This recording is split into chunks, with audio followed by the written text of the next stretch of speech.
L'IA vient de traduire d'anciennes tablettes sumériennes, et les résultats sont terrifiants. Enfouie dans ces lignes d'argile se trouvait une version de l'histoire humaine qui détruit tout ce que nous avons appris. Cela pointe vers une histoire d'origine que nous n'étions jamais censés voir cachée pendant des milliers d'années et d'années. Et maintenant qu'elle a été exposée, rien sur nos origines ne pourra jamais être pris pour acquis à nouveau. Numéro 1. Les tablettes que le temps a enfermées. Pendant plus d'un siècle, les archéologues ont découvert des milliers de textes sumériens provenant des ruines d'Ur-Deridu et de Nippur. Les tablettes sumériennes sont probablement l'une des plus anciennes formes de registres écrits que nous ayons. Beaucoup étaient brisés en fragments, tandis que d'autres restaient intacts dans les salles de stockage des musées non traduites, mal étiquetées ou oubliées. L'écriture cunéiforme, le plus ancien système d'écriture connu au monde, était notoirement difficile à travailler. Ces symboles pouvaient changer de signification selon le contexte et beaucoup de ces mots n'avaient pas d'équivalent moderne. Même lorsque les signes étaient illisibles, la grammaire avait souvent peu de sens. Des générations de chercheurs ont passé toute leur carrière à traduire seulement des fragments n'arrivant jamais à reconstituer une image complète. En raison de cela, le monde n'a jamais vu l'histoire dans son intégralité. Cela a changé en 2025. Des modèles d'apprentissage automatique formés sur des milliers d'inscriptions cunéiformes ont été mis à disposition des chercheurs. Ces modèles ont fait plus que traduire des signes. Ils ont identifié des symboles manquants, prédit des fins brisées et croisé des dialectes akkadiens, babyloniens et vieux sumériens. Soudain, des tablettes qui étaient restées silencieuses pendant 4 millénaires ont commencé à parler à nouveau et ce qu'elles ont révélé était loin de ce que les experts avaient attendu. Pendant des années, ces textes avaient été rejetés comme des mythes de création poétique, mais une fois que l'IA les a restaurés et comparés, des détails cachés sont apparus. Les tablettes contenaient des enregistrements détaillés. Elle décrivait des systèmes de travail, des classifications de personnes et des procédures impliquant le sang, l'argile et un but. Certaines tablettes énuméraient ces détails sous forme de séquences répétitives, tandis que d'autres les racontaient sous forme narrative. Mais à travers toutes des motifs cohérents apparaissaient. Le premier choc fut la découverte de multiples histoires d'origine. Les tablettes ne traitaient pas l'humanité comme une seule invention. Elles utilisaient différents termes, chacun lié à un rôle ou une fonction. Elles parlaient de façonner des formes à l'image du divin, mais les divisaient immédiatement par but. L'humanité, selon ces textes, n'était pas créée comme un seul peuple. Elle était séparée dès le début. Et au moins, un groupe décrit plus d'une fois était créé avec l'obéissance comme trait définissant. L'intelligence artificielle a signalé plusieurs termes récurrents qui se démarquaient. Une phrase se traduisait librement par « vie porteuse de fonction ». Une autre faisait référence à ceux qui ne se multiplient pas. Une troisième, de manière glaçante, était « argile de faible éclat ». Les chercheurs avaient longtemps supposé que ces phrases auraient été poétiques ou symboliques, mais lorsque l'IA les a reconstruites dans leur contexte, un sens différent est apparu. Et ils émettent des quantités de saindoux avec d'autres substances, y compris ce que j'ai appelé de la potasse. Certains chercheurs croient maintenant que ces lignes décrivent des humains primitifs conçus sans la capacité de se reproduire. Si c'est vrai, cela signifierait qu'ils ont été délibérément conçus comme une main-d'œuvre temporaire jamais destinée à survivre suffisamment longtemps pour transmettre leurs traits. Plus l'IA restaurait de fragments, plus le message global devenait clair. L'humanité n'était pas le produit d'un acte unique de création. Au lieu de cela, c'était un processus. Les gens étaient façonnés, ajustés, décomposés et reconstruits. Certaines versions étaient complètement rejetées, effacées avant de pouvoir laisser une marque durable sur l'histoire. L'idée que notre espèce était divisée avant même d'avoir commencé était autrefois considérée comme une spéculation marginale. Maintenant, les tablettes elles-mêmes y faisaient allusion. Il y avait des classifications des noms et des descriptions, et pour la première fois, il y avait une technologie suffisamment puissante pour rassembler les fragments en un tout cohérent. L'IA n'avait pas inventé ces idées, elle les avait révélées. Elle a transformé des mythes éparpillés en quelque chose de plus proche d'un plan. Et ce plan faisait plus que décrire comment les humains avaient été créés. Il esquissait avec une clarté troublante ce pourquoi ils avaient été créés. Numéro 2. Les humains ont été créés mais pas en tant qu'une seule espèce. Le mythe a toujours été simple. Les dieux ont fait l'homme à partir d'argile. Mais les tablettes nouvellement décodées racontent une histoire différente, beaucoup plus complexe et bien plus troublante. Elles ne décrivent pas un acte de création unique. Elles décrivent des étapes, des essais, des expériences ratées et surtout des variations. Les humains, selon ces lignes, n'ont pas été créés comme une seule race. Ils étaient des prototypes et des modèles. Chaque lot était adapté à un but différent. Ils n'étaient pas seulement faits pour travailler. Des fonctions physiques spécifiques leur étaient assignées. Les tablettes utilisaient également différents termes pour décrire ces premiers humains. Des mots qui jusqu'à présent avaient été supposés signifier des gens en général. Mais l'IAA a signalé des différences. Certaines versions utilisaient Lulu, un terme signifiant vaguement homme, tandis que d'autres utilisaient Saggiga, que l'un des sumérologues a longtemps traduit par le peuple à tête noire. Personne n'a prêté attention à cette phrase pendant des décennies, mais l'IA l'a reliée à un passage séparé décrivant un groupe marqué pour le travail avec des corps moulés à partir d'argile sombre et des yeux qui ne questionnent pas. Ces classes étaient-elles symboliques? Étaient-elles de réels traits physiques? Personne ne peut le dire avec certitude, mais le fait que les lignes fassent une telle distinction claire suggère quelque chose de plus profond que même dans les premiers moments de l'humanité, il y avait des catégories et des rôles dans lesquels nous étions nés et que nous n'étions jamais autorisés à quitter. Et cela ne s'arrête pas là. D'autres tablettes décrivent des dieux évaluant les performances de chaque groupe. Un passage parle de l'argile de voix agitée, une version de l'homme qui a refusé l'ordre et a été jeté dans les rivières. Un autre mentionne un groupe dont les membres étaient notés trop faibles pour porter des outils et ont été renvoyés dans la montagne pour être oubliés. Il est difficile de ne pas voir cela comme une sorte de système ou de programme, un qui commence avec un objectif et le résout non pas en créant des égos, mais en construisant des outils spécialisés, des outils qui nous ressemblaient. Les tablettes décrivent une région appelée Aydin Flatland, entre deux rivières considérées comme un sol d'usine. Et chaque fois qu'un groupe était créé, les dieux les testaient, les nommaient, et parfois les effaçaient. Aucun de ces motifs n'était clair avant que l'IA ne les traduise côte à côte. Les chercheurs voyaient des fragments isolés. Mais maintenant, nous voyons ce que ces fragments étaient vraiment. Et ce qu'ils suggèrent, c'est qu'il n'y avait pas une seule origine de l'humanité. Il y en avait plusieurs, certaines effacées, d'autres modifiées, certaines portant encore les traits inscrits en elles depuis le début. Numéro 3. Les modifications génétiques qui ont suivi. Les premiers humains n'étaient pas suffisants. C'est ce que les tablettes disent ensuite. Ils travaillaient, obéissaient, mais ils ne duraient pas. Ils ne pouvaient pas se reproduire. Chacun devait être fabriqué à la main, façonné à partir d'argile de sang et d'un commandement divin. Ils n'étaient également pas autorisés à se multiplier. Cette limitation faisait partie du design. Elle gardait les dieux en contrôle. Mais quelque part en cours de route, ce contrôle a commencé à glisser. Les tablettes n'expliquent pas pourquoi. Certains croient que c'était une rébellion, d'autres parlent d'épuisement. Trop d'humains mourant, trop peu étant fabriqués assez rapidement. Mais l'effort n'était pas durable, et donc un autre changement a été ordonné. Les tablettes le décrivent clairement. Enki, le dieu de la sagesse, a décidé de réviser le modèle. Ce que Enki a fait lors d'une modification génétique, c'est qu'il a ajouté quelque chose de supplémentaire dans la modification génétique dont son frère a découvert l'existence. Cette fois, il ne ferait pas seulement des humains. Il les améliorerait. La nouvelle version serait plus intelligente, plus forte, capable de survivre par elle-même et surtout capable de se reproduire. Un nouvel être a été créé. Son nom était Adapa. Contrairement aux autres, Adapa n'était pas un travailleur. Il n'était pas seulement façonné pour le labeur. Il était quelque chose de plus. Décrit dans les textes comme le chef parmi les hommes, Adapa était censé posséder une vision divine et des mots qui faisaient bouger les cieux. Il pouvait parler, raisonner, diriger. Son esprit était assez aiguisé pour comprendre la volonté des dieux et la suivre. Mais même la sagesse d'Adapa avait ses limites. Il était fait pour savoir beaucoup, mais pas tout. Et quand le moment est venu de tester cette obéissance, les résultats furent permanents. Selon les tablettes, l'histoire se déroule ainsi. Selon les interprétations des tablettes sumériennes, les dieux étaient appelés les Anunnaki. Adapa fut convoqué aux cieux où Anu, le dieu du ciel, lui offrit la nourriture de la vie éternelle.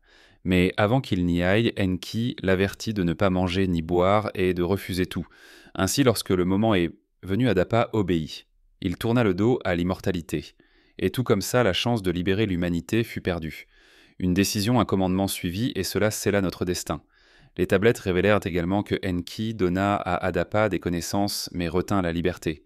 Que ce soit un piège ou une précaution, personne ne le sait. Mais le résultat était simple. Les humains allaient maintenant vivre. Ils grandiraient, mais ils mourraient aussi. Toujours. C'est ce qui faisait qu'Adapa était différent. Il était le pont, la rupture entre outils et espèces, et sa création marqua le début de quelque chose d'encore plus dangereux, la division, parce que tout le monde n'a pas reçu la même amélioration. Certaines lignées d'humains sont restées liées, fixées au travail, incapables de penser au-delà de leurs tâches. D'autres modelés sur Adapa ont obtenu plus d'autonomie.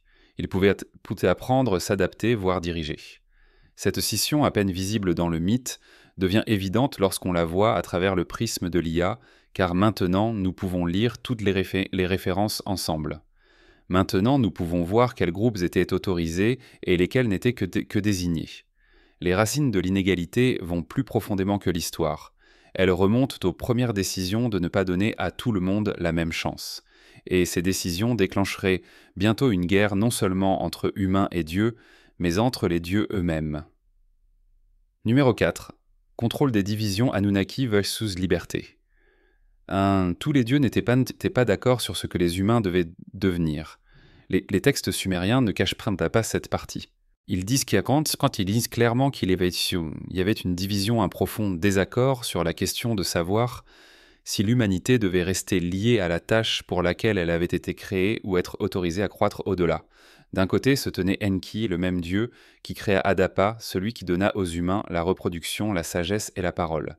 Enki voyait du potentiel. Il voyait une espèce capable de penser, de s'adapter, d'évoluer. Dans certains textes, il est même appelé le père de l'humanité. Sa version de la création n'était pas parfaite, mais elle était miséricordieuse. De l'autre côté se tenait Enlil. Dans le vaste panthéon des divinités sumériennes anciennes, Enlil se tenait comme une figure colossale incarnant le pouvoir et l'autorité. Le commandant de l'ordre divin, le maître des décrets, le dieu qui exigeait l'obéissance avant tout. Là où Enki voyait des outils capables d'apprendre, Enlil voyait le chaos qui attendait d'arriver. Il ne faisait pas confiance aux humains. Il ne voulait pas qu'ils grandissent, et il détestait ce qu'Enki avait fait. Les textes décrivent la colère d'Enlil comme immédiate et absolue. Pour Enlil, les humains étaient rebelles. Ils brisaient le design, perturbaient l'ordre, et Enki, à ses yeux, avait trop dépassé les bornes. Ainsi, les dieux commencèrent à se diviser. Certains prirent le parti d'Enki, encourageant discrètement la croissance des connaissances humaines. D'autres restèrent fidèles à Enlil, appelant à des restrictions, des réinitialisations et des punitions. Le résultat fut une scission non seulement dans le ciel, mais sur terre. Certains humains étaient guidés dans des rêves, enseignés des secrets des étoiles et des graines, et recevaient des dons d'écriture, de comptage et de métallurgie. D'autres étaient réprimés, forcés de retourner au travail. Leur lignée restait simple, silencieuse, contrôlée. Les traductions de l'IA montrent des différences frappantes dans la façon dont les premiers groupes étaient traités. Dans une région, les humains étaient décrits comme gardiens des grains et faiseurs de lois. Dans une autre, comme ceux sans nom des travailleurs dont l'histoire était effacée au moment de leur naissance. C'était un développement contrôlé et une inégalité scriptée, et cela était alimenté par une fracture divine qui ne faisait que s'élargir. À son apogée, les tablettes décrivent un point de rupture. Enlil, furieux que les humains aient continué à croître en nombre et en compétences, prit une décision finale, celle de les effacer par le grand déluge. Le déluge d'Enlil n'était pas une purification de la terre. Enlil voulait détruire l'humanité. Il décida d'envoyer un immense déluge pour tout anéantir. Il s'agissait de mettre fin à un projet devenu trop ambitieux, d'effacer ce qu'il voyait comme un échec et de réinitialiser l'ordre. Mais encore une fois, Enki intervint. Il trouva un homme et l'avertit. Cet homme, connu dans les histoires ultérieures sous le nom de Ziusudra Utnapishtim ou Noé, devint le dernier maillon de la chaîne humaine. Enki n'a pas sauvé tout le monde. Il ne pouvait pas, mais il a sauvé suffisamment. Assez pour faire avancer la lignée et préserver la version de l'humanité en laquelle il croyait. Mais la guerre ne s'est pas arrêtée. Elle a seulement changé de forme. Numéro 5. Technologie avancée entre de mauvaises mains. Les histoires de création étaient suffisamment étranges, mais ce qui suivit était quelque chose de complètement différent. Au fond des tablettes nichées entre hymnes de création et lignées divines, se trouvaient des lignes qui ne ressemblaient pas du tout à des mythes. Elles se lisaient comme des enregistrements et des journaux, des descriptions d'outils, de matériaux et de systèmes qui n'avaient aucun sens pour leur époque. Et maintenant, avec l'aide de l'IA, ces lignes sont enfin lisibles. Et elles soulèvent des questions auxquelles personne ne peut vraiment répondre. Comment une civilisation d'il y a 5000 ans pouvait-elle décrire le vol ? Comment pouvait-il savoir comment les métaux réagissent à la chaleur? Comment pouvait-il parler d'énergie si brillante qu'elle transformait le jour en feu? Un passage décrit des véhicules avec des ailes en bois et en métal rugissant à travers le ciel, guidés non par le vent, mais par le feu intérieur. Un autre parle d'un métal liquide scellé dans un ventre de chaleur déplacé par des pulsations et du tonnerre. Pendant des années, ces phrases ont été rejetées comme de la poésie. Mais que lorsqu'elles sont lues côte à côte, l'IA a reconnu un motif. Des parties spécifiques mentionnées encore et encore. Elles conteneur chaleur, propulsion, tonnerre. Les textes n'ont jamais dit que ces dispositifs étaient imaginés. Ils disaient qu'ils étaient donnés par les dieux. Pas à tout le monde, mais à ceux considérés comme dignes, ceux fidèles à l'ordre divin, ceux qui s'étaient révélés utiles. La connaissance, selon les tablettes sumériennes, n'était pas découverte. Elle était distribuée puis armée. L'IA a signalé un groupe de lignes décrivant une lumière qui brûlait la terre et ne laissait aucune chair derrière elle. Un autre passage parle de montagnes fendues par le feu et de villes qui disparaissaient en un jour.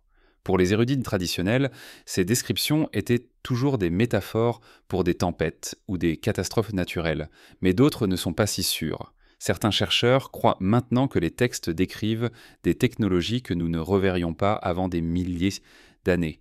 Métallurgie, projection d'énergie, même vol atmosphérique. Et étrangement, la connaissance n'était pas répartie de manière égale. Certains groupes humains ont reçu ces outils, d'autres ont été délibérément privés. Quel genre de civilisation transmet la métallurgie à un groupe et même pas la langue à un autre?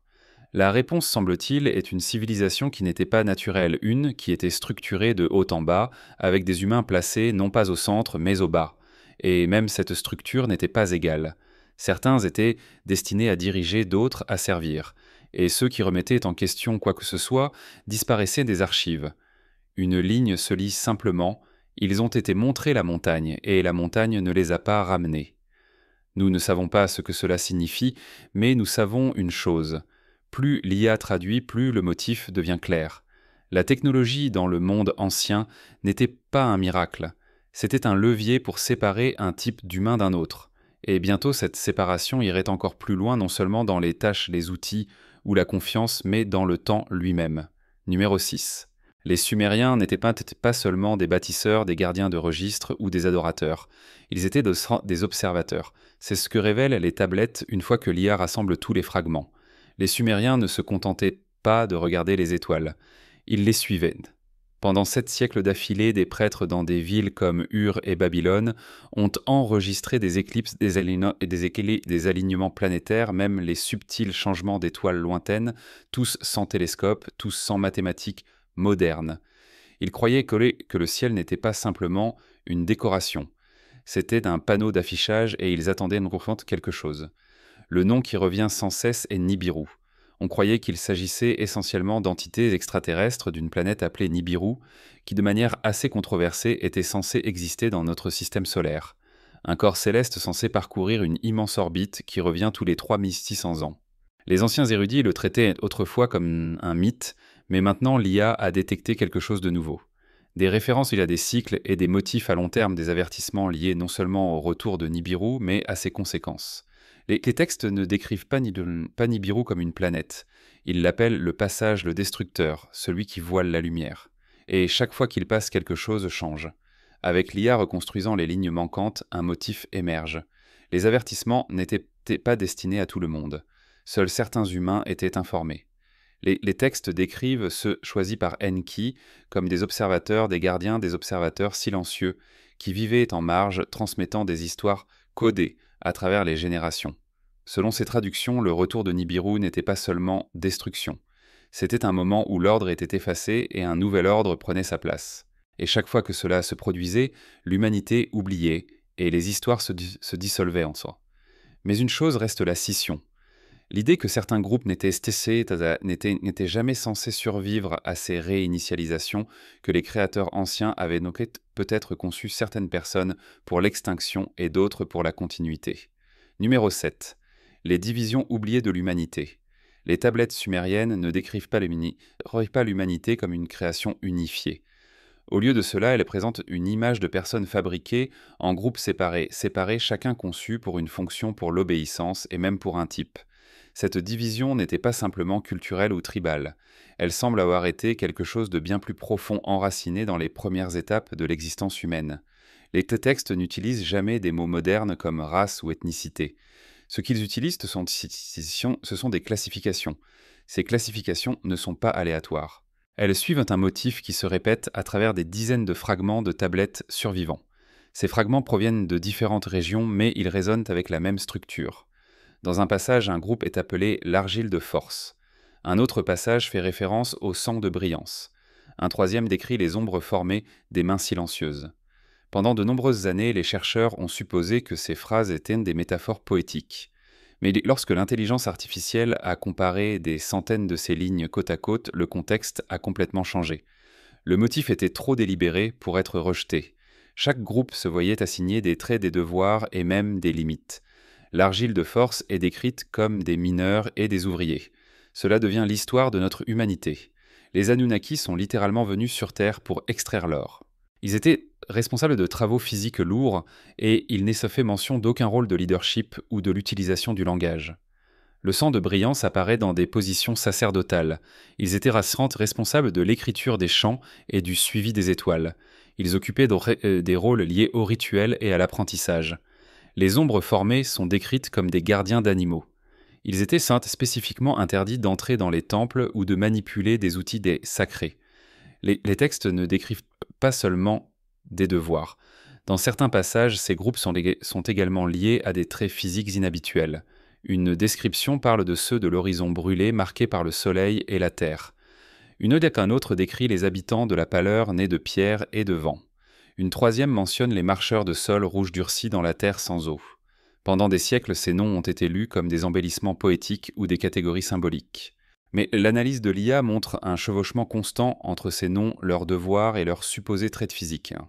Pris ensemble, ils ne se lisent plus comme une mythologie aléatoire. Ils commencent un instant à ressembler à des catégories de la catégorie délibérée de personnes, chacune créée pour un but. Cette nouvelle compréhension est possible parce que les tablettes peuvent maintenant être lues dans leur ensemble. Les tablettes sumériennes sont probablement l'une des plus anciennes formes de registres écrits que nous ayons. Dans le passé, les chercheurs travaillaient avec des fragments isolés. Une phrase d'une cité-État pouvait ne jamais être comparée directement à une phrase d'une autre. L'IA a changé cela en créant un seul registre croisé. Grâce à la reconnaissance de motifs, à la modélisation linguistique et aux traductions côte à côte, les fragments éparpillés sont devenus partie d'un système unifié. Ce qui semblait autrefois être des mythes éparpillés se lit maintenant plus comme une base de données des origines. Et cette base de données suggère quelque chose d'inquiétant. Tous les groupes n'étaient pas censés se développer de la même manière. Certains ont appris le langage tandis que d'autres ne l'ont pas fait. Certains ont reçu l'astronomie, tandis que d'autres ont été avertis de ne pas regarder vers le haut. Certains ont été autorisés à avoir des noms personnels. D'autres n'étaient identifiés que par les tâches qu'ils accomplissaient. Les attributions n'étaient pas égales, et les limites étaient délibérées. Si ce système était intentionnel, alors ses implications sont difficiles à ignorer. La fondation de ce que nous pensons maintenant comme race peut ne pas être le résultat de migrations, de mutations ou de hasard. Elle peut plutôt remonter à un système de contrôle structuré qui a commencé bien avant l'histoire enregistrée. L'intelligence artificielle n'a pas inventé cette idée. Elle a simplement découvert les motifs qui avaient toujours été présents dans les tablettes. Ce que nous voyons ici est une tablette sumérienne qui montre en réalité l'arbre de la vie. Et ces motifs suggèrent que les divisions de l'humanité n'ont pas commencé avec des frontières des tribus ou des guerres. Elles ont commencé par une orchestration et des attributions. Elles ont commencé par des choix délibérés faits dès le début de l'existence humaine. Et ces choix inscrits dans les premiers enregistrements pointent vers une conclusion difficile à éviter. Les mains qui ont façonné les premiers d'entre nous n'ont peut-être jamais eu l'intention que nous soyons égaux. Numéro 8. L'ère de l'IA commence. Nous n'étions jamais censés voir l'histoire complète. Pendant des milliers d'années, les tablettes sont restées à moitié enfouies dans les ruines. Ceux qui les ont trouvées ne pouvaient pas les lire. Ceux qui les ont lus ne pouvaient pas les terminer.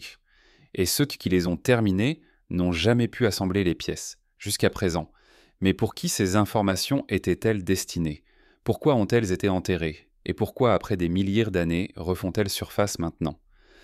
Certains chercheurs disent que ce n'est qu'un mythe, que les histoires étaient toujours symboliques, que les dieux n'ont jamais existé, que les lignes sur les rôles et les races ne sont que de vieilles métaphores du pouvoir. D'autres ne sont pas si sûrs, car lorsque vous alignez le mythe contre l'archéologie et que vous comparez les descriptions aux migrations, aux lignées de sang, aux sauts inexplicables dans le développement humain, la correspondance est troublante. Il ne s'agit pas de savoir si Enki et Enlil étaient un en réel. Il s'agit de savoir si quelqu'un ou quelque chose a structuré l'origine de notre espèce avec un objectif final en tête. Que devenons-nous? Ce qui a commencé comme une innocente traduction par IA s'est avéré être un miroir de notre humanité. Les Sumériens n'ont pas seulement laissé derrière eux de l'argile et des symboles. Ils ont laissé un enregistrement de contrôle, une histoire de division et un avertissement que nous avons presque manqué. Que faisons-nous de cela? Quels changements se produisent lorsqu'une espèce apprend la vérité sur pourquoi elle a été créée et quelle version de nous était censée survivre?